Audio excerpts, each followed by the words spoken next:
சாயில்ஸை பொறுத்த வரைக்கும் ஒரு 8 டைப் ஆஃப் மண்ணோட தன்மையை வந்து சொல்லியிருக்காங்க.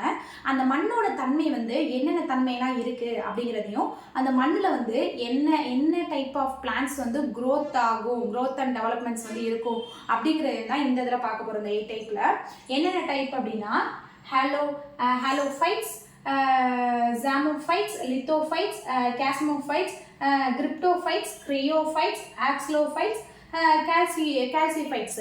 இந்த கால்சிஃபைட்ஸ் 8 ஃபைட்ஸ்க்கு முன்னாடி நம்ம சேனலை சப்ஸ்கிரைப் பண்ணாதவங்க சப்ஸ்கிரைப் பண்ணிக்கோங்க.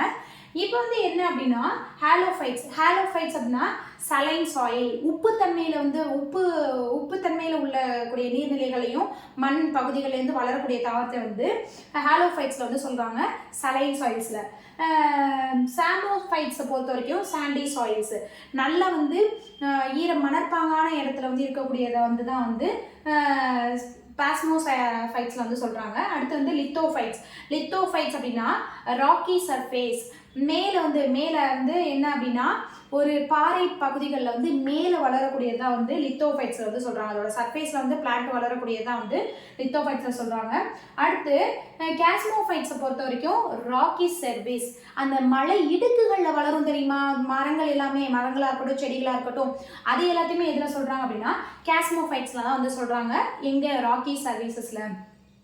கிரிப்டோஃபைட்ஸ் அப்படின்னா பிலோ சாயில் சர்ஃபேஸ், இந்த இதில் வந்து சாயில் வந்து இல்லாத கொஞ்சம் பிலோ ரொம்ப கம்மியாக இருக்கக்கூடிய சர்ஃபேஸில் வந்து வளரக்கூடியது தான் கிரிப்டோன்னு சொல்லி சொல்கிறாங்க.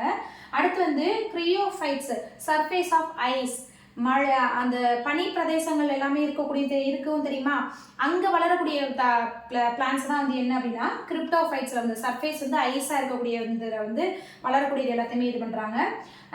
ஆக்ஸ்லோஃபைட்ஸை பொறுத்த வரைக்கும் அசிட்டிக் சாயில், pH ரேட் அதிகமாக இருக்கக்கூடிய அசிட்டிக் இது வந்து கண்டென்ட் வந்து ப்ரெசென்ட் ஆகிருக்கக்கூடிய எல்லா இதுலேயுமே வந்து அசிட்டிக் பேஸ் அமிலத்தன்மை இருக்கக்கூடிய எல்லா இதுலேயுமே வளரக்கூடிய இதுதான் வந்து ஆக்சிலோஃபைட்ஸில் வந்து சொல்கிறாங்க. அமிலத்தன்மை இருக்கக்கூடிய பிளேசஸில் வளரக்கூடிய பிளான்ஸ் தான் வந்து ஆக்சிலோஃபைட்ஸ்ன்னு சொல்லி சொல்கிறாங்க. அடுத்து வந்து கால்சிஃபைட்ஸ் அப்படின்னா கால்சியம் ரிச், கால்சியமும் ஆல்கலின் சாயில் ப்ரெசென்ட் ஆகிருக்க இடத்துல வந்து ரிச். இது வந்து என்ன அப்படின்னா கால்சியம்னா சுண்ணாம்பு தன்மை அதிகமாக இருக்கக்கூடிய இடத்துல வந்து வளரக்கூடிய பிளான்ஸ் தான் வந்து கால்சிஃபைட்ஸ் சொல்லி சொல்கிறாங்க.